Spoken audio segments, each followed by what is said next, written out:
हुई। ऐसे ही आपको आप दृष्टिबाधित हैं तो आपको मिला है स्मार्ट ग्लास। स्मार्ट ग्लास यानी है सकता है, गाइड कर सकता है। तो इसके लिए आप सब लोग जोर से तालियां बजाइए।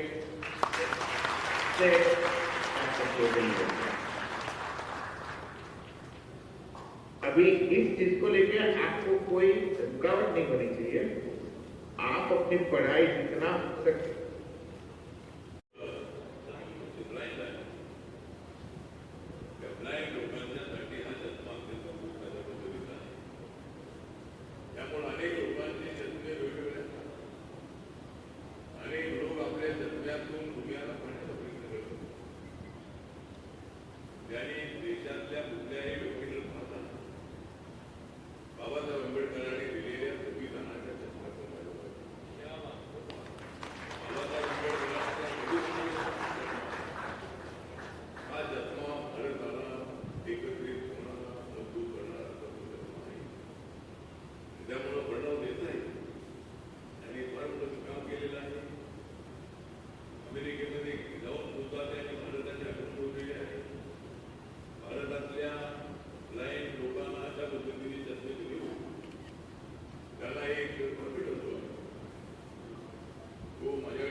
दुसऱ्यांदा नरेंद्र मोदींच्या सरकारमध्ये मंत्री बनण्याची संधी मिळाली.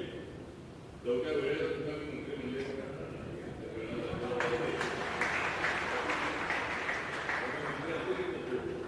मी आपल्या सोबत कायम करणार.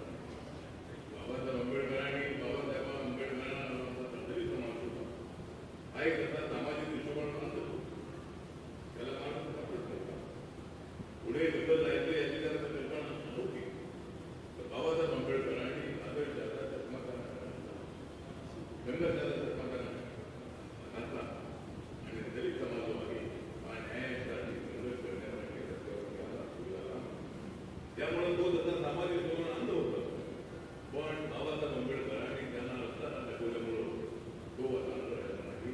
तो आता पुढे पुढे जात आहे.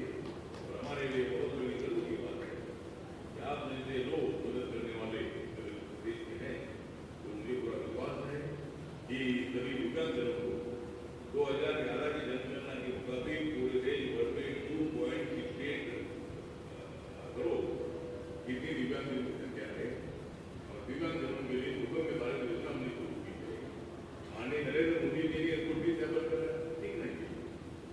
दिव्यांगजन ऐसे है कि मतलब जो अंध है वो अनेक इंडिया के हैं.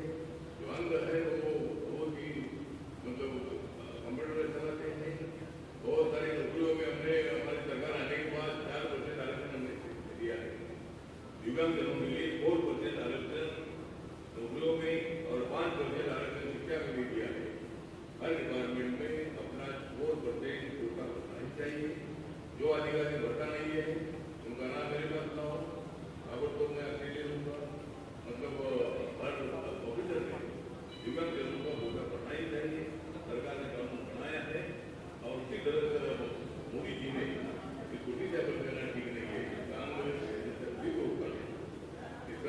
होता है उसको दिव्यांगजन छोड़ने का निर्णय हमारी सरकार ने लिया और हम लोग दिव्यांगजनों की मदद करते हैं.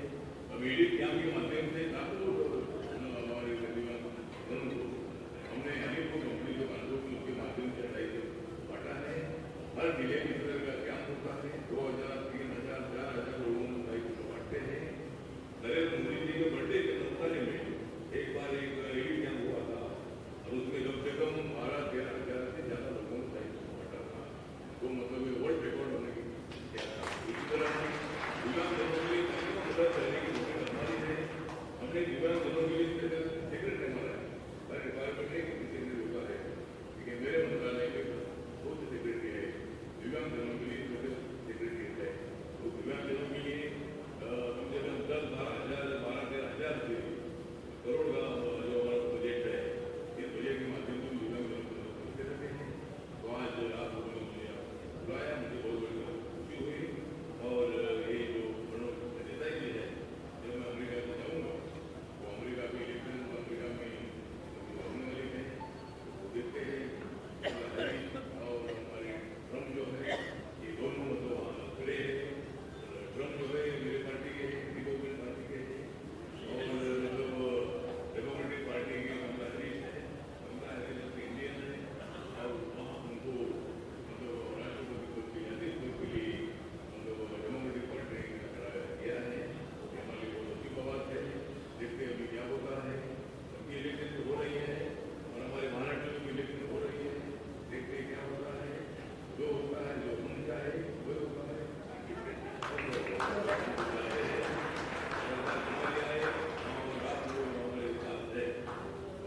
आप लोग है हमारे साथ. आप लोग है हमारे साथ. ये अंदर की है बात. ये बातें तो कोई बात नहीं है. तो आज एक अच्छा प्रोग्राम है और दोस्तों हमारे ब्लाइंड नौजवानों को ये चश्मा बांटने का प्रोग्राम भी बांटेंगे. हाँ एक तो मेरे हस्ते 2 बांटो. इसीलिए मतलब 2-3 लोगों को मेरे हाथ में चश्मा दे दूंगा. बाद में बाकी सबको इसमें मिलेंगे और जो चीज़ें देने वाले लोगों को बाद में भी होगा. लेकिन मेरे हाथ से 2-3 हमारे नौजवानों को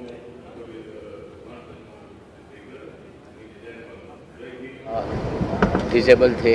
उनके पोलियो होने के बाद उन्होंने बड़ी मेहनत की और उसके बाद अच्छी तालीम हासिल करने के बाद आप अमेरिका में गए और अमेरिका में जाके आप सीनियर वाइस प्रेसिडेंट एक मल्टीनेशनल आईटी कंपनी के बने, और उनको लगा कि मेरा कर्तव्य है कि जिस तरह मैं डिसेबल हूँ उस तरह के बच्चों को मैं सहायता करूँ, उनके लिए कुछ रिलीफ पहुँचाऊँ। तो उन्होंने इस दौर में 30,000 बच्चों को उन्होंने इस तरह के चश्मे भी दिए और दूसरे भी चीज़ें उन्होंने की है। और समाज का एक हिस्सा है ये जो हमारे बच्चे हैं जो कमज़ोर हैं, कोई बोल नहीं सकता, कोई सुन नहीं सकता, कोई देख नहीं सकता, कोई चल नहीं पाता, या तो पैदाइशी उनकी दिमागी हालत ख़राब रहती है। तो ये इन बच्चों को लावारिस हम नहीं कर सकते, और ये बच्चों में एक तड़प रहती है कि मैं कुछ करके बताऊं। तो उनकी जो तड़प है वो आप देख सकते हैं, उनको मौके मिलने के बाद वो कहाँ से कहाँ नहीं जाते हैं। जैसा मैंने कभी एक साहब का जिक्र किया, आसिफ इकबाल, जो देख ही नहीं सकते थे दोनों आंखों से बचपन से, तो उनको किसी ने उठा के लिए अमेरिका में गए, वहाँ तालीम की हासिल की। उसके बाद सिम्बोसिस में आके ब्रेल लिपि में उन्होंने बिजनेस मैनेजमेंट किया। आज वो सीनियर जनरल मैनेजर है प्राइस वाटर हाउस PwC, जो दुनिया के 4 टॉप मोस्ट अकाउंटिंग फर्म में है, और वो ऐसी ज़िंदगी जी रहे हैं जैसा पता ही नहीं चलता कि उनको कुछ तकलीफ है, और वो बेहतरीन काम अंजाम दे रहे हैं, जिनको दिखता है उनसे भी अच्छा काम दे रहे हैं। तो ये क्या बताता है कि जो अंग्रेज़ी में हम कहते हैं कि the poorest of the poor, the most marginalise, they have fire in their belly. उनको आप मौके दो, वो देखो आप क्या करके बताते हैं, और वो साबित कर चुके हैं हम किसी से कम नहीं। बहुत सारे मिसालें हैं। तो ये एक समाज का अखलाकी फ़र्ज़ है, कर्तव्य बनता है कि समाज ने भी अपनी तरफ से कुछ कोशिश की। उस तरह से हमारे जो परवेज़ भाई हैं, परवेज़ फरीद, उम्मीद ऑर्गेनाइजेशन चलाते हैं, उन्होंने स्कूल खोल रखी है, जो देख नहीं सकते, जो बोल नहीं सकते, जो सुन नहीं सकते, और बेहतरीन तालीम दे रहे हैं। एंड उसको जो आज के दौर में हम कहते हैं स्किल, तो उनको मल्टी स्किल दिया जा रहा है। तो वो तालीम हासिल करने के बाद, विद्या हासिल करने के बाद उनको तो जॉब तो रेडीमेड मिल जाते हैं, अच्छे जॉब, और अपनी नई ज़िंदगी शुरू करते हैं। तो ये एक आज वो एक सिलसिला था, और इतना बेहतरीन आज प्रोग्राम हुआ, वो भी बॉम्बे यूनिवर्सिटी के कॉन्वोकेशन हॉल में। और जिस तरह से प्रणव जी ने भी अपने तासुरात पेश किए, उन्होंने अपने विचार सबके सामने रखे, तो इस तरह के और भी ज़्यादा लोग आने चाहिए। और अंजुमन इस्लाम जो है, उसने 150 साल पूरे किए तालीम के मैदान में। उन्होंने गरीब से गरीब बच्चों को पढ़ाया, गरीब से गरीब बच्चों को भी पढ़ा रहे हैं। गरीब 2 तरह के होते हैं, एक तो उनके खाने पीने, रोटी कपड़ा मकान का मसला रहता है, बाकी की सब चीज़ें हैं, और दूसरे इस तरह के होते हैं कि उनके वो भी नहीं है, और वो सुन नहीं सकते, देख नहीं सकते, बोल नहीं सकते। तो हमने लास्ट ईयर एक कोर्स शुरू किया, एडवांस कोर्स, साबू सिद्दीकी इंजीनियरिंग कॉलेज के अंदर 1 साल का डिप्लोमा। वो बच्चे सब ने डिप्लोमा ले लिया, और उनके अभी जॉब्स रेडी है उनके लिए, तो उनका भी हम छोटा सा फंक्शन रखने जा रहे हैं। तो इस तरह के कार्यक्रम, इस तरह के बहुत सारे NGOs ने काम करना चाहिए। और एक महिला की मैंने कहानी सुनाई अभी, जो मेरे बाजू में बैठी है, और वो एक रूरल एरिया से आती है। तो वहाँ से आने के बाद उन्होंने अच्छी पढ़ाई करने के बाद उनके फैमिली में एक बच्चा ऐसा रहा कि वो दिमागी हालत बराबर नहीं, मेंटली हैंडीकैप। उसको ने पढ़ाया लिखाया बहुत सारा किया, तो उन्होंने तय किया कि हम एक स्कूल शुरू करें खुद के पैसे से, और उसकी जो प्रोविडेंट फंड और जो भी आ रहा था उससे वो घर बनाने जा रही थी। तो उनके पिताजी ने कहा, ये मत करो, तुम एक स्कूल खोलो। तो आप स्कूल चला रही हैं अपने बलबूते पे, लेकिन कब तक चलाएंगे? तो यहाँ सरकार की भी इस तरह के इंस्टीट्यूशन पे तवज्जो चाहिए। जैसे हम 2 अनाथालय चलाते हैं, और एक तीसरा अनाथालय है जो शोलापुर में आपला घर, तिकडचा पण मॅनेजिंग ट्रस्टी आहेत, तर बरंच काम होतं आहे। तर समाजात पण एक रिस्पॉन्सिबिलिटी असते की त्यांनी पण ह्यावरती विचार करायला पाहिजे, दे मस्ट सपोर्ट पण करायला पाहिजे। आणि हा कार्यक्रम तुम्ही तुमच्या माध्यमातून बरेचशे लोकांकडे जाणार, लोक बघणार, आणि पॉसिबल आहेत की त्याच्यामध्ये बरेचसे लोक म्हणणार की मला पण काम करायचं आहे, आणि हा काम केला तर तुमचा स्वतःचा भविष्य, तुमचे मुलाचं भविष्य बरा होईल। हे पुण्याचं काम आहे, आपण सर्वांनी करायला पाहिजे। आणि मी शुभेच्छा देतो प्रणव साहेबला आणि परवेज फरीदला अंजुमन सारखी संस्था त्यांच्याबरोबर आहेत. आम्ही सगळे मिळून हे काम आपका सहयोग अपना के नहीं सर जी आपका सहयोग कितना रहेगा सर? जी। जैसे आपने कहा 10 चश्मे आप भी देने वाले हैं जी इस पर जी हाँ, हमने तय किया कि अंजुमन इस्लाम की तरफ से 10 इस तरह के चश्मे दिए जाएंगे और इस तरह के बच्चों के लिए जिनको कम दिखता है, 2 तरह के होते हैं, जिनको बिल्कुल नहीं दिखता है और जिनको कम दिखता है, तो कम दिखने वाले बच्चों का इलाज किया जा सकता है. तो हमारा एक कोलैबोरेशन वर्ल्ड की top most university MIT, Boston, Massachusetts institute of technology, उनका एक प्रोजेक्ट है कि ये सर्जिकल करेक्शन होता है. तो हम वो प्रोजेक्ट लेने जा रहे हैं और रूरल इंडिया में जाएंगे, शुरुआत करेंगे पालघर जैसे ट्राइबल एरिया में वगैरह में. तो जिनकी रोशनी आ सकती है, वैसे भी लोग घर बैठे उनको पता ही नहीं, तो उनका इलाज किस तरह हो सकता है वो भी हम कोशिश करेंगे. और अंजुमन इस काम में अंजुमन एक देशभक्ति का इदारा है, ये नेशनलिस्ट ऑर्गेनाइजेशन है जिसने जंग आज़ादी में स्वतंत्र मूवमेंट में आगे रहे. तो इस तरह के फंक्शन, इस तरह के इनिशिएटिव में हम आगे रहते रहना तो चाहिए. और ये जो दिया जा रहा है इसमें हर हिंदुस्तान का बच्चा है, उसका धर्म जात ये कुछ नहीं देखा जाता, वो अपना बच्चा है. Thank you sir. त्या सगळ्या सामाजिक उपक्रमामध्ये सहभाग घेते आणि आर्थिकदृष्ट्या पण मदत करते. मॅनपॉवरच्या दृष्टिकोनातून सुद्धा सर्व मदत करते. आता आमची जी प्रेरणा मतिमंद मुलांची निवासी शाळा आहे, तर आम्ही जवळजवळ 14 वर्ष झालं आम्ही स्वतःच्या ह्याच्यावरती चालवतो आणि दर्जामध्ये आहे. तर अशा ज्या संस्था आहेत, अशा संस्थांना पण शासनाने अनुदान द्यावं. पूर्वी कसं 3 वर्षात येत होते, तर आता म्हणजे थोडं धोरण बदलते. तर ते अशा ॲक्च्युली हँडिकॅप लोकांना जास्त म्हणजे सहकार्याची गरज असते, मदतीची गरज असते. तर त्याच्याकडं शासनाने फक्त कायदा करून नाही, तर ॲक्च्युली मदत देणं फार आवश्यक आहे. अहमदाबाद बेस जिससे ये प्रोडक्ट को डिज़ाइन किया, तो डेफिनेटली उनका टारगेट था कि महाराष्ट्र में तकरीबन कुछ 200 बेनिफिशियरी उनको चाहिए था कि जिसमें जो विजुअली इम्पैर्ड है. तो एक बहुत बड़ा चैलेंजेस था कि वो अहमदाबाद की कंपनी है, मुंबई में या महाराष्ट्र में कैसे थे.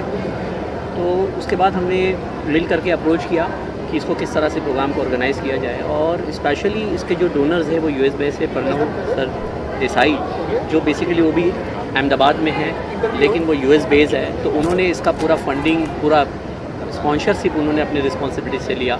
और पूरे महाराष्ट्र से सर आज हमने तकरीबन कुछ नहीं तो 200 बच्चों को इनवाइट किया, जो ये सब के सब बच्चे स्टडी करने वाले बच्चे हैं. कोई PhD कर रहा है, कोई LLB कर रहा है, कोई मास्टर्स कर रहा है. ये तमाम बच्चों को हमने यहाँ पर इनवाइट किया और उनका सिलेक्शन किया गया, जिसमें हमारे जो मेन पार्टनर्स हैं जिन्होंने हमें सपोर्ट किया इस कॉज में, एक तो अंजुमन इस्लाम है जो बहुत ज़्यादा हमारे साथ हमेशा शाना बशाना सर हमेशा रहे हैं, ज़हीर काजी सर.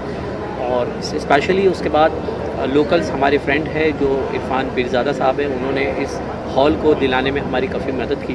और आज जो है रामदास अटोले साहब भी आ गए थे, जो स्पेशली इसी सेक्टर्स के मिनिस्टर है सोशल एंड जस्टिस के. और इसके अंदर एक और अहम इम्प्रूव ये रहा कि प्रवीण पुरी सर जो पूरे महाराष्ट्र के पर्सन विद डिसेबिलिटी के कमिश्नर है, उन्होंने भी ऑनलाइन इसके अंदर प्रोग्राम में शिरकत की. तो काफ़ी कुछ अच्छा इंटरेक्ट रहा, बच्चों के प्रॉब्लम्स भी खुल करके सामने आए. और अब चैलेंजेस हमारे यहाँ ये है क्योंकि जो एप्लीकेशंस आ चुकी है वो 550 है और आज हम सिर्फ 200 को ही दे पा रहे हैं. तो बेसिकली आज ये सब प्रोग्राम का मकसद ही यही था कि हम अपनी बात को उस लोगों तक रीच करवाना पा रहे हैं कि ऐसे ही बहुत ज़्यादा इनको और सपोर्ट की ज़रूरत है, इन्हें बहुत ज़्यादा इसकी रिक्वायरमेंट है. तो इससे आप अंदाज़ा लगा सकते हैं कि महाराष्ट्र से सभी इलाके से बच्चे हमारे पास आए, चाहे वो औरंगाबाद हो, नांदेड़ हो, परभनी हो, नासिक हो, पुणे हो, इवन मुंबई के काफ़ी बच्चे इसके अंदर अवेलेबल है. एक तरह का ये ऐसा डिवाइस है जिसके पहनने के बाद उसको वो नेविगेटर करता है, बेसिकली उसे टॉक बाइट करता है, उसे सब कुछ बताता है कि आप कहाँ हैं, क्या क्या सिस्टम्स आपके पास अवेलेबल है. और स्पेशलिटी ये इस प्रोग्राम की ये है उस चश्मे की कि आप कोई भी यहाँ पर टेक्स्ट रखिए, वो उसको रीड आउट करना शुरू होगा. और सभी लैंग्वेज में ये अवेलेबल है, मराठी हो, हिंदी हो, इंग्लिश हो, गुजराती हो, सभी लैंग्वेज में अवेलेबल है. तो मैं तमाम स्पेशली आज हमारे साथी जितने प्रेस वाले भी आए हैं उनका भी बहुत बहुत शुक्रिया अदा करूँगा कि उन्होंने इस कॉज में हमारा सपोर्ट किया और हमारी बातों को पब्लिक तक रीच किया, डोनर्स तक पहुँचाया और पूरे देश के लिए एक बहुत अच्छा मैसेज दिया. मैं अपनी बात को यही खत्म